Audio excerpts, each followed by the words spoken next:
Este é o Análise de Obras. You can inflict pain on yourself. E hoje nós iremos falar do último episódio da 4ª temporada de Black Mirror, The Black Museum. This place ain't for the faint-hearted. Sure I can handle it. Meu nome é Henrique Oliveira. Meu nome é Francisco Parente. It's a sad, sick story behind most everything here. E saiba que nesse nosso bate-papo vai haver spoilers. Então, se você ainda não assistiu, vá assistir e retorne ao nosso diálogo.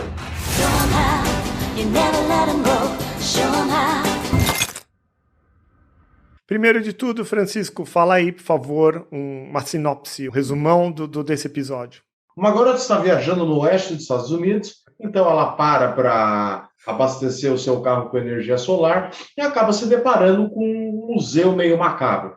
Ela entra nesse museu e acaba descobrindo uma série de histórias meio terríveis sobre como a tecnologia pode destruir ou danificar as nossas vidas. O que eu achei desse episódio é que ele tem uma história principal, que eu acredito que seja tipo a estrutura, né, externa, contando de várias histórias internas. Então tem uma história externa e 3 histórias internas. Cada vez que a gente entra na história interna, a gente parece que submerge naquele mundo e parece que a gente quer saber mais daquele mundo. Isso daí se assemelha muito ao que aconteceu no White Christmas. Então, para quem não viu o White Christmas, vai dar uma sapiada, porque tem, em termos de lógica estrutural, em termos de roteiro, tem alguma coisa similar. Completamente, né? O White Christmas, ele conta, né, a história dos 2 caras que estão isolados na neve, e cada um deles tem uma história meio de um pecado, e isso aparece como um curta-metragem, né? Então é bem similar, realmente, né? Mas eu não sei se essa repetição conseguiu um êxito tão grande quanto o White Christmas. Eu acho que, sim, é próxima. Inclusive, eu acho que nesse episódio, no Black Museum, tem uma coisa de absorção maior. Cada uma das histórias parece que eu entrei mais em cada uma das histórias. No White Christmas, eu fiquei meio tendo que alinhavar. Depois que eu assisti tudo, eu tive que alinhavar. E esse daqui também, eu tive que alinhavar. Só que esse daqui, cada uma das histórias, eu fui muito absorvido. A primeira história é bem interessante, né? Porque quando ela entra nesse museu, o cara fala para ela, né, que tudo que está ali machucou alguém. E aí ele vai falar de uma das tecnologias que foi feita pelo bem da medicina. E aí ele conta a história de que esse dono do museu, ele trabalhava numa empresa hospitalar, ele chama um médico que estava tendo um baixo nível de rendimento, né, ele perdia muitos pacientes, falou, olha, a gente quer que você teste uma tecnologia. Você vai colocar o capacete no paciente, você vai ter um receptor e você vai sentir tudo o que ele sente. E aí você vai poder diagnosticar. A segunda história é a história de uma família recém-formada, né? Que a mãe dessa família, ela fica em coma e ele só consegue se comunicar com ela com uma tecnologia que fala sim ou não. E aí, esse mesmo empresário, né, que trabalha para essa empresa de tecnologia, ele acaba oferecendo para ele a tecnologia de colocar a consciência dessa mulher, pegando o cookie, né, da consciência dela, dentro da cabeça dele, para ele conviver com ela e partilhar o dia a dia. Não só isso, como as sensações físicas também, né? De novo aí, esse compartilhamento de sensações físicas. A terceira história é sobre a atração principal desse museu, né, do Black Museum. Esse cara, ele, depois que dá errado um dos experimentos dele, ele é demitido e ele decide que ele ia captar a consciência de um condenado pela justiça, colocar esse condenado numa cela e cobrar dinheiro para as pessoas pagarem para executar, terem o prazer de executar esse condenado na cadeira elétrica, várias vezes. E a gente acaba descobrindo, numa reviravolta, que a filha desse condenado, né, que é um cara negro, que até onde a gente sabe foi injustiçado, não matou a modelo que dizem que ele matou, a filha dele vai lá para se vingar. E no final, ela faz um plano de desligar o ar-condicionado, envenena esse vilão, né, que tem o museu, coloca esse vilão dentro da cela e extermina ele junto com a consciência do pai, que já estava muito debilitado. E aí ela sai do museu, e depois que ela sai, ela queima aquele museu junto com toda aquela barbaridades, aqueles monumentos de barbárie, né, produzidas por homens como esse executivo que ganha dinheiro explorando as pessoas ou a vida das pessoas com esse tipo de tecnologia, e vai embora de lá. É interessante porque, assim, eu senti que esse episódio, ele foi meio que assim, eu achei que ele foi feito meio que assim, para encerrar o Black Mirror, né? Eu não sei exatamente as condições de produção dessa temporada, se era para ter uma quinta temporada, né? Mas, assim, eu senti que, assim, ele tinha um ar de encerramento, onde ele ia pegar todas essas, né, porque o Black Mirror gira em torno de experiências que deram errado, experiências tecnológicas que eram para melhorar nossa vida e só prejudicaram, e ele se estrutura como uma espécie de assim, agora eu vou fazer justiça, vou pegar o verdadeiro responsável, que é esse empresário meio do mal, que só quer ganhar dinheiro e que não hesita em usar a vida das pessoas como desculpa para isso, e vou punir esse cara. E depois de punir, eu vou destruir todos esses monumentos de barbárie que fizeram as pessoas sofrer, que tem várias referências a vários episódios, né? Eu acho que todos dessa temporada estão presentes ali, quase todos. Tem vários monumentos ali, naquele museu, né, Black Museum, tanto por ser do Black Mirror, tanto por ser assim, uma coisa sombria, né, ou aquilo que foi sombrio, né, uma experiência que fracassaram na sociedade, como pelo Black Museum da vida negra ser executado. Então, eu achei que esse episódio ele foi uma tentativa assim, de falar, vamos dar um olhar, vamos fazer uma justiça no final do Black Mirror, punir os malvados, e sabe, no final a moça ela tem a tecnologia da mãe, ela é bem resolvida, ela sabe o ursinho, ela pune, ela é uma pessoa consciente que sabe lidar com a tecnologia. Eu, particularmente, sobre esse item que você está dizendo aí, que é um grande finale, eu acho que é um grande finale. Eu acho que é inteligente. Se eu fosse o produtor do Black Mirror e eu tivesse que terminar uma temporada, eu teria tentar fazer essa amarração total, esse embrulho final. Então, eles tentaram e eles executaram esse embrulho final. No embrulho final, eles colocaram o que você falou, tem um monte de easter eggs, né? Tem um monte de informação colocada, salpicada de todo quanto é episódio da primeira, segunda, terceira e quarta temporada. Tem coisa de São Junipero, a empresa mesmo, esse TKTR, é a mesma empresa do São Junipero que fez aquele software e aqueles servidores que faziam aquilo. Então, inteligente fazer uma amarração final. E será que eles foram tão bonzinhos assim, como se diz? O mal foi lá, amarrou todos os males juntos e a mulher foi vingadora. Porque eu não senti ela meio que uma vingadora do bem. Ela é uma pessoa que, primeiro, super articulada, ela foi lá para fazer o mal para eles. Ela foi lá cheia de tecnologia, inclusive com a mãe dela na cabeça. Ela mexeu no ar-condicionado. Ela foi fazer uma coisa assim de maldade, com intenção, a intenção de fazer maldade, e aí depois ela se regozija com o sofrimento alheio, porque o que ela fez? Ela matou o cara, transferiu a consciência para dentro da cadeira elétrica, e pelo que eu entendi, ele ficaria sofrendo aquela dor que ele promoveu para os outros eternamente. E aí ela fez um chaveiro daquilo. Então me lembra um pouco do White Bear, quando as pessoas vão para o parque de diversão para sentir esse prazer mórbido de ver o outro sofrer. Então não é bem um vingadora que veio fazer justiça, ela é mais uma replicante dessa maldade. É que eu acho que o episódio ele justifica a maldade dela como um ato de justiça, entendeu? Pegar aquele cara que fez mal para tanta gente e falar, agora é a sua vez. Agora você vai para a cadeira elétrica, né? Você que fomentava também o racismo, você que agora é sua vez de pagar, entendeu? Então eu achei que assim, me pareceu que o episódio tentou assim, dar um fundo moral pro que ela tentou fazer, entendeu? Porque assim, no final do episódio, você simpatiza com ela.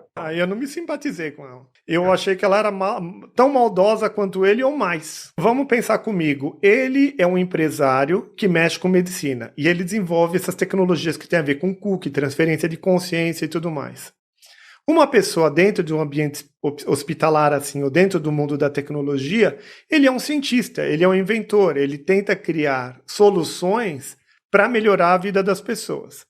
Às vezes a pessoa que está lá sempre visa dinheiro e promoção pessoal. Todo mundo que está no mercado de trabalho hoje em dia, ligado à tecnologia, ligado à saúde, em alguma medida está tentando se promover por meio das suas invenções, mas por meio de ser melhor para si mesmo, mais ganho e tudo mais. Você falou do racismo dele. Onde que está o racismo dele? Que eu não percebi muito bem isso daí. Dele usar o racismo para ganhar dinheiro. que ele falou que ele deixava uns ricaços racistas irem lá para ficar puxando, né, porque eles estão no oeste dos Estados Unidos, né, um lugar notado, né, que se destacou historicamente pelo racismo, pessoas irem lá e ficar puxando a alavanca alguns minutos a mais para ver o cara sofrer. O racismo tá por ele fomentar essa atitude que é contra o negro. Qual atitude? É a atitude do sadismo? Porque o sadismo é racismo? Contra o negro, naquela circunstância, sim. Porque aquele cara foi preso, dá a entender, injustamente, e aí ele pega alguns caras que são racistas e vem no negro mal e fala, agora a gente vai punir o mal que é o negro. Entendeu? E aí, essa atitude de, como se fosse uma atitude histórica de enforcar o negro na árvore, agora vira uma diversão de um museu. Entendeu? Que ele coloca isso virtualmente. Se o cara fosse branco, não seria racismo também ou não seria racismo? Não, porque não tem esse background de um sulista, racista, ir lá executar o negro. Eu entendi como um sadismo. Porque se fosse branco ou se fosse negro, lógico que o negro tem o contexto, que a gente pode fazer essa leitura de que foi um racismo, mas pode fazer essa leitura. Não que foi exatamente isso, na minha opinião. Porque se fosse uma pessoa branca e outra pessoa e ele foi executado, como várias pessoas brancas são executadas, e a outra pessoa ela praticamente se masturbar na frente de ver o outro sendo eletrocutado, o que demonstra aí? Demonstra racismo? Para mim demonstra um sadismo, demonstra um prazer doentio de ver o sofrimento do outro, não necessariamente um racismo. Eu acho que são coisas interligadas porque no cinema norte-americano, essa ideia da pureza da mulher branca é uma coisa que aparecia muito nos primórdios dele. Ela tem que ser impedida da mescla racial, ou de saber se encontrar com essa degeneração do outro. E ele foi preso justamente por ter estuprado uma modelo branca. Ou dizem que foi ele, entendeu? Então, assim, eu acho que quando falam assim, dizem que foi ele, eu acho que aí já entra esse elemento de ele foi culpado, porque provavelmente ele era negro, ele seria esse mais do mesmo, entendeu? Então, assim, ninguém se interessou em livrar o cara. Você não sente que são várias, assim, tá ali, você pode querer entender daquele jeito, mas não é uma coisa toma lá da cá. Sabe uma impressão que eu tenho na nossa sociedade, no que a gente vive hoje? Apareceu um negro no filme, no episódio, no dia a dia. Eu já fui em conferências, eu não sei se já comentei isso com você, que fez um trisque falando do negro, pronto. É preconceito e já vira motivo para brigaria, sabe? Para guerra. O negro parece que está ali esperando você falar um trisque que é para já virar preconceito. E eu não sei se é tão assim. Parece que ficamos nessa sociedade de espera do preconceito. Assim, falou negro, todo mundo assim, prende a respiração para esperar qualquer coisa para falar que é preconceito. Não, eu sinto isso também. Eu sinto a mesma coisa. Mas eu acho que esse episódio ele está alinhado com esse politicamente correto.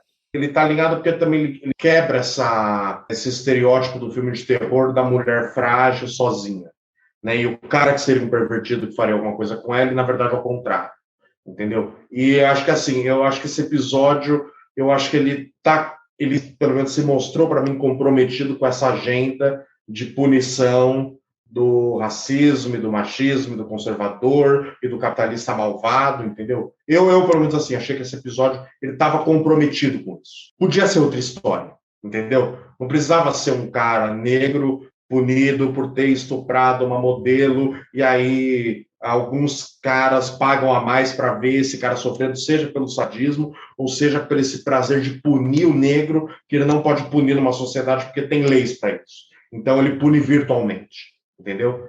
Então eu acho que esse episódio ele aponta para isso. Mas eu também acho que a gente é muito paranoico com machismo, feminismo, racismo, ou homofobia, né? Qualquer coisa já. Não, tá todo mundo parece que esperando, assim, falar um trisque para pronto, já avança para cima, né? Então, nesse episódio é engraçado, porque eu assisti da outra vez, já no passado, assisti agora de novo, e eu não li muito bem assim. Então, a gente é engraçado, é interessante, é bacana isso daí, porque eu vi essa possibilidade de realmente do preconceito e da vingança, mas eu vi muito mais a mulher sendo cruel e malvada, independente.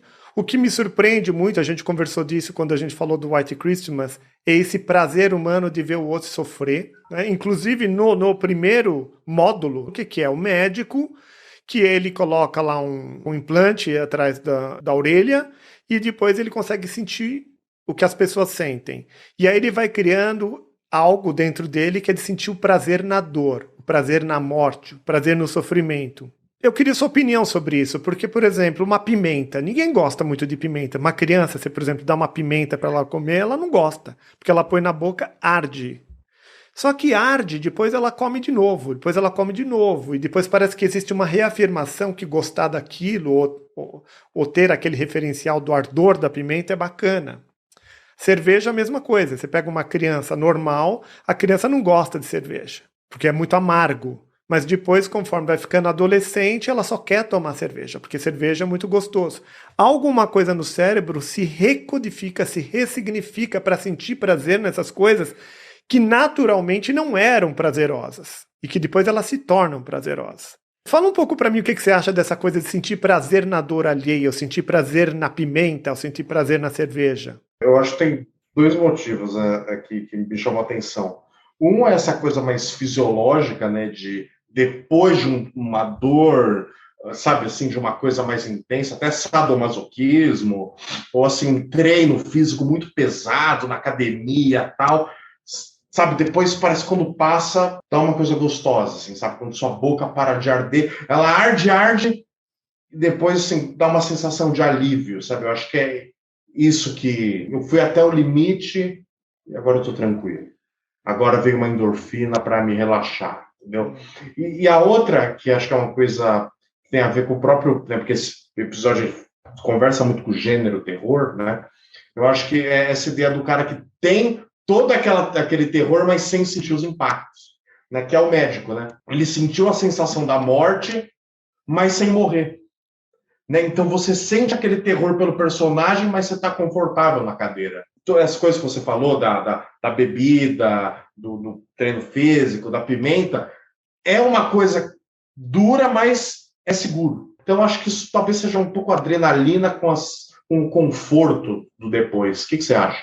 Não sei, não tenho uma opinião formada totalmente sobre isso, mas alguma coisa fica angustiado dentro de mim. Então, por exemplo, sempre eu penso nas arenas romanas, as pessoas colocando lá os gladiadores para se matarem, que geralmente eram escravos, e eles lutavam contra eles mesmos, e eles lutavam contra os leões, e lutavam contra os animais ferozes. Os animais ferozes vinham, pulavam em cima, arrancavam um braço. Certo? Ou mesmo hoje em dia, que a gente, até hoje na Espanha, ou mesmo alguns países da América Latina, tem a arena de touros, né, as corridas de touro. A pessoa vai lá, fica driblando o touro, mas vira e mexe, parece que a grande sensação da história é quando o touro dá uma chifrada e mata lá o toreador. Parece que existe um negócio assim. Que prazer é esse? Porque um prazer tem, porque as touradas estão lotadas de gente. E esse episódio fala disso. Não só esse, mas o Black Mirror retoma esse tema várias vezes. De como as pessoas sentem prazer na dor alheia. E no prazer virtual da dor? Como puxar a alavanca? O que você acha disso? Você puxaria a alavanca de um criminoso? Talvez. Imagina se eu tivesse totalmente investido, soubesse da história e tivesse uma crença profunda de que aquele cara fez um mal. Eu não sei, eu não me vejo muito fazendo isso, mesmo porque eu tenho essa história do budismo, né? Uma vez que a pessoa a história... A coisa tá muito na negatividade, eu geralmente dou um passo atrás. Não, larga isso, vai fazer outra coisa, sabe? Vai brincar de amarelinha, vai fazer qualquer outra coisa, não fica ali.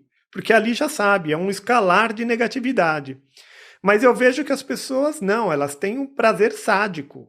Por exemplo, no White Bear não é isso, as pessoas lá estão torturando a mulher lá eternamente por causa de um crime que supostamente ela cometeu. E as pessoas estão se regozijando, estão batendo palma, estão tirando foto, elas estão felizes. Nesse episódio fala da mesma coisa. A mulher presa na consciência, que pode ser pausada, né? Começa a ser controlada pelo cara. Do cookie, né? Isso daí repete também. Primeiro, o Black Mirror apresenta o cookie, a transferência de consciência, o San Junipero. Essas ideias, por isso que eu digo, é uma juntada de tudo que foi dito aos poucos durante os episódios do Black Mirror, e de repente junta tudo e fez esse enredo. Mas mostra isso, né? O Cookie sendo torturado. E a gente tem empatia pelo Cookie, porque o Cookie parece uma transferência de consciência. Parece eu, agora, numa situação vitimizada de ser um Cookie, sendo eternamente. Imagina eu dentro de um boneco e ter que ficar parado ali o resto da vida observando para a vida. Só falando sim e não. Você gostaria de ser um Cookie torturado ou não? Não. Não. Fala, me deleta. Pode deletar, tá tudo certo. E você viu nesse episódio, não podia deletar o cookie.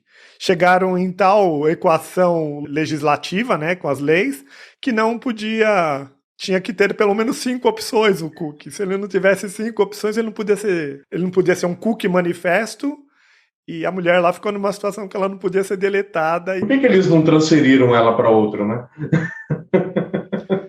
E quem realmente se importa com ela? Você vê, a única pessoa que se importava com ela era o marido dela, e é um sentimento de culpa que o ser humano tem, de abarcar uma consciência dentro da sua consciência. É uma coisa meio que insuportável. Você gostaria de ter outra pessoa dentro de você, por mais que você amasse? Não dá. Uma pessoa sendo seu alter ego, te dizendo tudo o que você vai fazer? Não, e assim, uma coisa é você ter um contato com essa pessoa, mas ela tá viva, né? Outra coisa é assim, você tá num casamento, você ser jovem ainda, tá num casamento que você não tem contato. E o cara falou, eu tô subindo pelas paredes já, né? Sabe, eu quero. E ela, tipo, você vai me trair? Né? Sim, aí começa a dar conflito, né? Então, assim, eu acho que só um cara muito louco para topar uma coisa dessa, né? Tanto que, na verdade, ele nem topa, é ela que força, né? Ele fala, eu vou pensar, e ela... Mas ele acaba topando, na verdade, que tem a palavra ali é ele. Ele acaba topando. E agora você falando disso, eu fico imaginando tanta gente que me fala assim, nossa, minha mãezinha, eu amava tanto a minha mãe, que eu não daria na vida para ter meia hora com ela novamente. Se a pessoa fala assim, e ela acredita verdadeiramente nesse estado do que ela está dizendo, eu acho que ela estaria muito disposta a ceder a consciência dela para que a mãe fosse instalada na consciência dela. Porque ela tem um amor enorme. E a mesma coisa vale talvez para um relacionamento. Nossa, minha esposa, ela era tudo na minha vida. Tem gente que fala que se suicida depois que morre, fica sofrendo por anos, cai na bebedeira e se mata. Inclusive é tema de filme isso daí, né? Por que não transferir para dentro? Porque daí essa pessoa fica viva, para mim. Eu acho que é possível. Parece uma coisa meio incrível, mas não é tão incrível assim. Tem gente que morre de amores por determinadas pessoas e depois de 30 anos que a pessoa já se foi, a pessoa está falando do outro ainda. Você prefere transferir para essa consciência ou que nem aquele episódio da segunda temporada que é fazer um robô da pessoa? Uma versão robô da pessoa. Não, sem dúvida, a versão robô é muito mais interessante. Você consegue fazer até dar umas transadas, fazer umas coisas assim, né? Muito mais interessante. Agora, você precisa de um robô, você querer um ursinho de pelúcia. Então, você vê as opções que o Black Mirror dá pra gente, é cada uma, né? É que isso daí não existe, mas se existisse, a gente ficaria num dilema ético, um dilema de afetos. São vários dilemas, né? Vamos às notas, Francisco? Esse roteiro foi legal, meia boca, mais ou menos, fraquinho? Não, o roteiro foi legal, assim, a primeira vez que eu vi, eu lembro que eu fiquei bem surpreendido, assim, eu achei interessante. Ele se posicionou um pouco como assim, vamos destruir o mal e seguir, mas você falou bem, ela é uma psicopata também, né? Então é destruir o mal pero não mútil, assim, né? Mas eu não sei se o episódio passa um pano pra ela. Mas, no geral, o episódio é legal. Eu dou 8. Eu tô surpreso você ter dado 8, porque quando começou a nossa conversa, eu achei que você ia dar um 5 pro roteiro. Não, porque eu vou dar 8. Porque eu acho que cumpriu bastante coisa bacana. Reapresentou todos os itens de vários episódios, fez um fechamento e botou mais um dilema. Vários dilemas existenciais, de sadismo, de vingança e várias outras coisas, né? Então eu dou nota 8 isso daí. A história do ursinho eu achei brilhante. Eu dou 10 pra ela. Aquele conto do ursinho, que a mulher ficou presa, aquilo eu achei... De deixar o Cookie sofrendo? Porque o que acontece nos episódios do Black Mirror, a gente viu vários sofrimentos do Cookie, né? Que nem o SS Callister. Aquilo ali é um sofrimento de Cookie. White Christmas é um sofrimento de Cookie. Hank the DJ é o Cookie se apaixonando. E mesmo San Junipero, né? O Cookie se apaixonando e vivendo eternamente. Então, realmente, acho que um grande recorte do Black Mirror, se for olhar mais cruzado por todos os episódios, é essa história do Cookie e suas variantes de tortura e de prazer. Se for ver, o Black Mirror, ele agarrou bem na história do Cookie, né? Agora, nas questões de filosofia, você que é da filosofia, o que você me diz? Que isso daí te põe em dilemas éticos e morais? Olha, o episódio ele faz a gente pensar bastante, né? Sobre como que a tecnologia pode sair de controle, né, tanto pela medicina, né, a gente sentir a dor do outro, né, que limite que a gente teria que pôr nisso, ou ter um acompanhamento, ou essa coisa do cookie ficar na nossa cabeça, e quanto que é de maldade a gente colocar ele no ursinho, porque são só dados de uma pessoa, a pessoa já morreu, né? E tem essa coisa assim essa famosa discurso da todo documento de cultura é um documento de barbárie, né? Que se fala muito, né, em debates, né? Que o episódio fala isso no museu. Então, eu dou uma nota 8, 8, 8 também. É que eu achei que ela queimar o museu no final ficou meio. Ficou A desejar. over. Ficou over. Assim, eu achei que não é por aí. Mas legal, dou 8. Dou 8. Tá, me fala um pouco mais aí do que você falou agora, que todo conglomerado de cultura, ou todo juntada de cultura é alguma coisa de barbárie? Todo monumento cultural é um documento de barbárie. No sentido de que em toda a sociedade existem barbáries que mantêm ela funcionando, entendeu? Então, por exemplo, enquanto estava na Europa rolando o Renascimento, aquela coisa bonita, os caras pintando, esculpindo, Capela Sistina, a Europa estava sofrendo um boom econômico porque ela estava explorando a escravidão, ela estava explorando a América, ela estava matando um monte de povo indígena, entendeu qual é o ponto? Tipo, a gente vive uma vida confortável em São Paulo, porque tem pessoas que têm que, sabe, trabalhar e morrem aos 30 anos, sabe, para produzir coisas que a gente tem, assim, normalmente, no nosso dia a dia, a gente paga barato por isso, e elas recebem, sei lá, R$ 5 o dia de trabalho. Então, nesse sentido, entendeu? De que a cultura é forjada sobre a barbárie, né? Existe um preço humano de vidas a pagar e que muitas vezes isso é relegado, isso é esquecido pela crítica ou pela análise histórica, cultural, entendeu? Aquela coisa que o Marx falava do fetichismo da mercadoria. Você encontra um iPhone que você paga R$ 2.000, mas na China foi fabricado por $10, entendeu? Então, assim, essa expressão, ela evidencia isso, né, que existe uma barbárie por detrás de todo o funcionamento da sociedade, da cultura. Alguém paga o preço pela vida que a gente leva. Não, achei bem legal o que você trouxe, achei bem interessante mesmo, eu não tinha esse posicionamento colocado desse jeito tão bem colocado. E aí me veio também outras coisas aqui no espírito. Uma outra coisa que me vem é os lugares de cultura. Então eu fico imaginando os museus. Museu do Ipiranga, aqui em São Paulo, Museu do Índio, Museu do Holocausto, que a gente já falou disso uma vez, lá em Israel. O que esses museus fazem? Eles fazem um apanhadão de barbáries para querer acordar o outro, querer alertar o outro. Outra coisa que me vem ao espírito também é a questão do Jornal Nacional. Parece que ali é uma sequência de informações para te colocar na real. Parece que existe uma necessidade subconsciente ou lateral ou direta, talvez até, de querer, olha, acorda meu filho, acorda. Então, se você assiste o Jornal Nacional, caiu o barranco aqui, gente morreu ali, assassinato lá, a mulher não sei o quê. Aí você vai no museu, é um monte de gente que sofreu com suas idiosincrasias. Eu não sei, o que você acha? Que é o tempo todo a gente precisa ser alertado, alertado, alertado? Ou eu estou fazendo uma tempestade no copo d'água? Talvez o Museu do Índio está fazendo uma coisa altruísta, bondosa, não tem nada a ver com barbárie, é só para lembrar que o povo existiu, é só para dizer uma coisa ou outra, está sempre com esse rancor por trás. Porque parece que por trás de todo esse monte de coisa tem uma dose de raiva e de rancor e de tapa na cara para você acordar. O que você acha? Eu acho que é importante que isso exista, né, para falar, olha, pessoal, não vamos encarar as coisas com ingenuidade. né? Existe esse lado B da sociedade, da civilização. Mas o problema também é quando essa crítica ela fica bem ingênua, né? Tipo assim, sabe, aí o Museu do Índio, porque o índio é bonzinho, sabe, ficar romantizando não tem nada a ver, entendeu? Aqueles arco e flecha que estavam em exposição, eles eram usados mesmo para executar pessoas. O índio vivia em guerra, tacava fogo na mata toda hora, não estava nem aí, entendeu?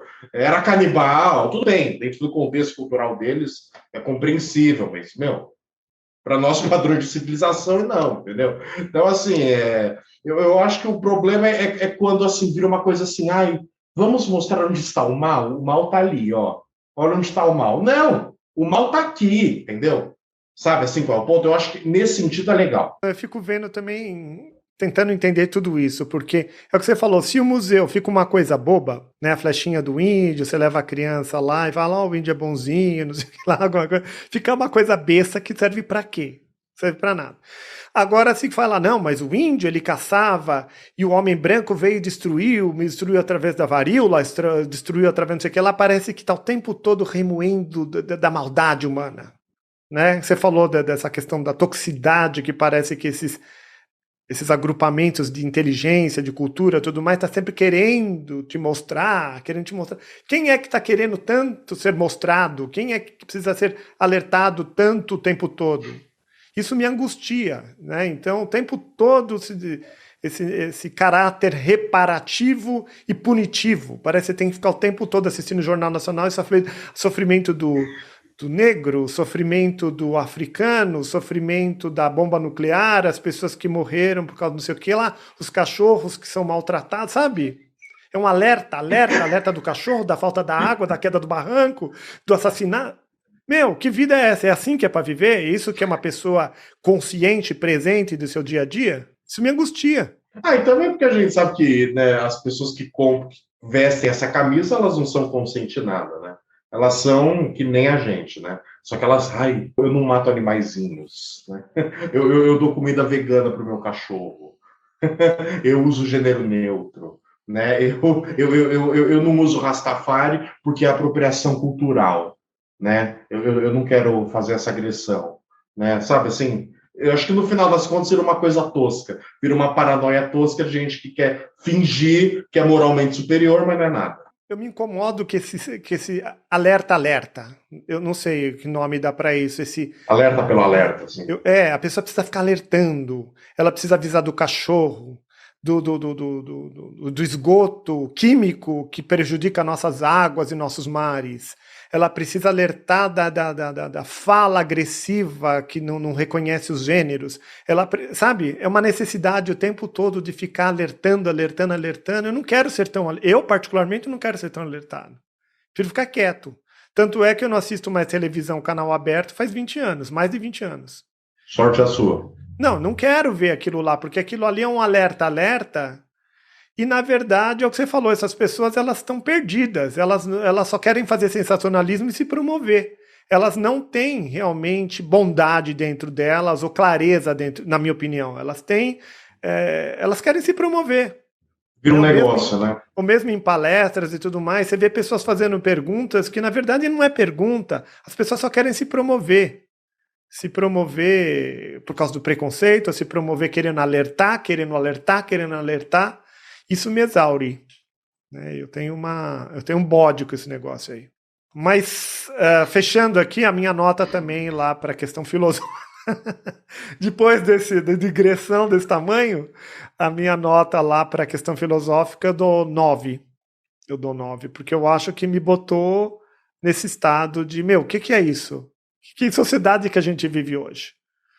O Black Mirror, eu gosto muito dele por conta disso. Eu acho que ele tem uma proposta aí. E eu curioso, não sei se você já deparou com pessoas, eu encontrei gente próxima a mim, muito próxima, que falou, nossa, mas por que você fica assistindo Black Mirror? Coisa mais ruim, só fica apontando o problema também. Então, se for olhar do ponto de vista dessas pessoas que quiseram me falar isso, bate exatamente no que eu estava reclamando, sabe? Você virou o cara da... Eu virei o cara que quero assistir Black Mirror porque eu quero ser alertado. E eu não quero ser... eu quero ser alertado de um jeito, eu não quero ser alertado do outro jeito. Eu gosto do jeito... do Black Mirror, que me coloca nesse estado filosófico. Que é um jeito inteligente, ele faz você pensar. Que eu entendo como inteligente, né? Porque o outro assiste aquilo lá e fala, nossa, mas que coletânea de porcaria. Você vai ficar atrás disso daí, falando de preconceito, de maldade, de cookies diabólicos e gente diabólica?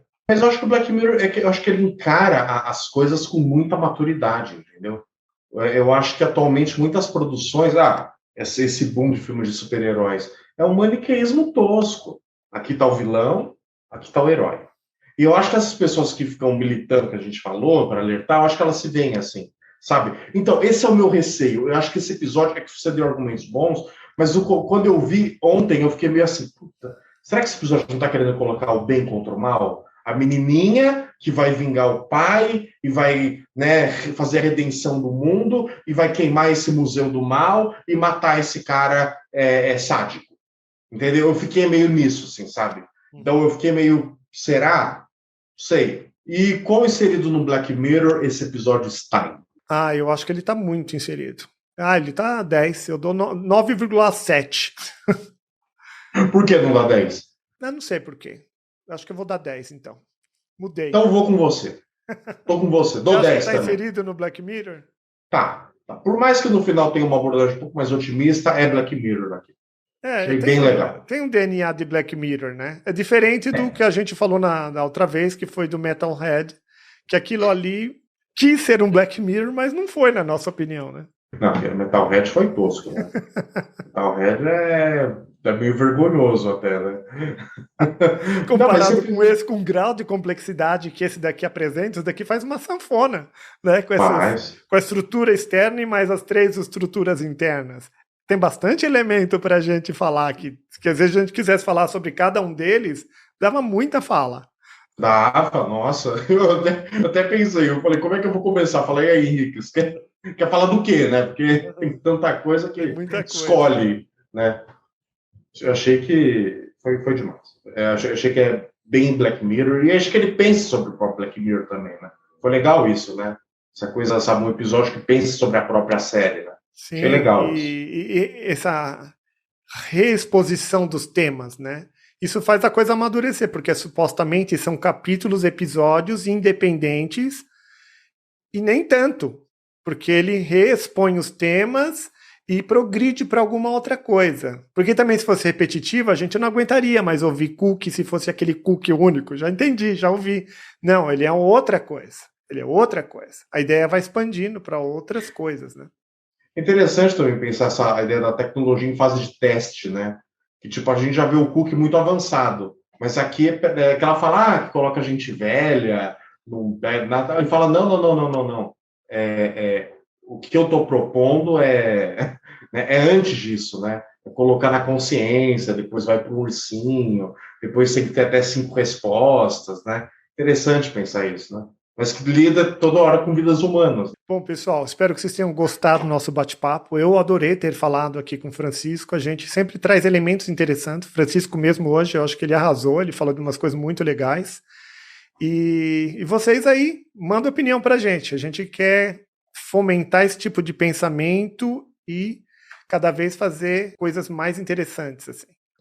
Digo mesmo, o Henrique sempre me provocando, né, para eu conseguir rever as minhas opiniões. Um episódio muito bacana. Deixem seu like, comentem, compartilhem, se inscrevam no canal, sigam a gente no TikTok e até a próxima. Até. Tchau, tchau. Tchau, tchau.